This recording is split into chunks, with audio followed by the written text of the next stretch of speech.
வணக்கம் மக்களே, வணக்கம். சற்று முன் கிடைத்திருக்கக்கூடிய ஒரு முக்கியமான தகவல் ஒன்றை பார்க்க போகிறோம். சற்று முன்பு திமுகவின் ஆலமரம் சரிந்தது. திமுகவின் ஆலமரமாக நின்று கொண்டிருந்த முதல்வர் ஸ்டாலின் தற்போது சரிந்திருக்கிறார். அவர் பார்த்தீங்கன்னா, அவருக்கு பதிலாக துணை முதல்வர் ஆளுநர் அதிரடியாக அறிவிப்பு கொடுத்திருக்கிறார். ஸோ யார் இந்த துணை முதல்வராக அறிவிக்கப்பட்டார், ஸோ அதை பற்றின தகவல் தான் இந்த ஒரு வீடியோவில் நம்ம தொகுப்பாக பார்க்க போகிறோம் வீடியோவில். ஸோ அதற்கு முன்பு நமது சேனலுக்கு நீங்கள் புதிய பார்வையாளராக இருப்பதற்கு வாய்ப்புகள் நிறையவே இருக்கிறது. ஸோ முடிஞ்ச அளவுக்கு எல்லாரும் மறக்காமல் நமது சேனலை சப்ஸ்கிரைப் பண்ணுங்கள். சப்ஸ்கிரைப் பண்ண உடனேயே பக்கத்திலே ஒரு பெல் பட்டன் வரும். அதை கிளிக் பண்ணி ஆல் ஆப்ஷனில் போட்டு வச்சுக்கோங்க. தொடர்ந்து நம்ம வீடியோ போட்டோம்னா உங்களுக்கு நோட்டிஃபிகேஷன் வந்துடும். அதை பார்த்து நீங்கள் தெரிஞ்சுக்கலாம் இன்றைக்கி என்ன அரசியல் நியூஸ், இன்றைக்கி என்ன அரசியல் அப்டேட்டுன்றதை. தொடர்ந்து நம்ம சேனலை வாட்ச் பண்ணுங்கள், தொடர்ந்து ஃபாலோ பண்ணுங்கள். மறக்காமல் வீடியோ பாரு எல்லோரும் லைக் பண்ணுங்கள், அது ரொம்ப இம்பார்ட்டன்ட். மறக்காமல் ஷேர் பண்ணுங்கள். ஓகே, வாங்க வீடியோக்குள்ளே போகலாம்.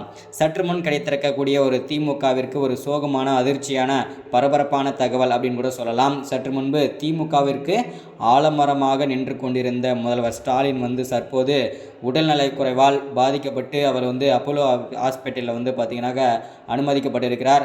அவர் தற்போது சரிந்த காரணத்தினால் துணை முதல்வராக ஆளுநர் அதிரடியாக அறிவிப்பு கொடுத்திருக்கிறார். எல்லாருமே ஆர்வமாக இருப்பீங்க, யார் அந்த துணை முதல்வர் அப்படின்றத.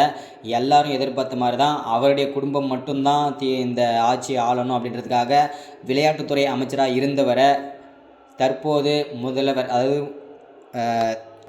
திமுகவிற்கு தலைவராகவும் முதல்வர் பதவியை உதயநிதி அவர்களுக்கு ஆளுநர் அவர்கள் அதிரடியாக அறிவிப்பு கொடுத்துருக்காங்க. பதவி பிரமாணம் செஞ்சு வச்சுருக்காங்க இன்றைக்கி சற்று முன்பு. ஸோ இதனால் திமுக அமைச்சர்கள் எல்லாமே பேரதிர்ச்சியில் உறைந்து போயிருக்கிறாங்க. ஏன் அப்படின்னு பார்த்தீங்கன்னா, உதயநிதியை விட எக்ஸ்பீரியன்ஸ் ஆனவங்க, கட்சிக்காக உழைத்தவர்கள் நிறைய பேர் இருக்கும்போது தற்போது அவர் குடும்பத்திலேயே அவர் வாரிசு, அதாவது வாரிசு அரசியல் பண்ணுறதை சொல்கிறாங்க இல்லையா, அதே மாதிரி அதே கதையில் தான் இப்போது உதயநிதி அவர்களுக்கு ஆளுநர் அவர்கள் பார்த்தீங்கன்னா முதல்வர் பதவி அறிவிப்பு கொடுத்துருக்காங்க. துணை முதல்வராக பதவி கொடுத்துருக்காங்க. திமுகவின் முதல்வராக இருந்த முதல்வர் ஸ்டாலின் பார்த்திங்கன்னா தற்போது ஹாஸ்பிட்டலில் அட்மிட் பண்ணியிருக்காரு. அவருடைய என்ன நிலவரம்ன்றதை தொடர்ந்து பார்த்தா தான் தெரியும். தொடர்ந்து அப்டேட் கொடுக்குறேன். தொடர்ந்து நம்ம சேனலில் இணைஞ்சிருங்க. இதுதான் இந்த வீடியோவில் நம்ம அப்டேட்டாக கொடுக்குறது. அது மட்டும் இல்லாமல் நிறைய திமுக அமைச்சர்கள் கைது செய்யப்படுவார்கள் என்பது அறிவிப்பாக அமலாக்கத்துறை கொடுத்துருக்காங்க. அதையுமே அடுத்தடுத்த வீடியோவில் தொடர்ச்சி நம்ம பார்க்கலாம். ஸோ இதுதான் இந்த வீடியோவில் நம்ம அப்டேட்டாக எல்லாருக்கும் நம்ம கொடுக்குறது. மறக்காமல் நம்ம சேனலை சப்ஸ்கிரைப் பண்ணிடுங்க, லைக் பண்ணுங்கள், ஷேர் பண்ணுங்கள், எல்லாருக்கும் ஷேர் பண்ணுங்கள். அது ரொம்ப இம்பார்ட்டன்ட். இதுதான் இந்த வீடியோவில் நம்ம அப்டேட்டாக கொடுக்குறது. ஓகேங்களா?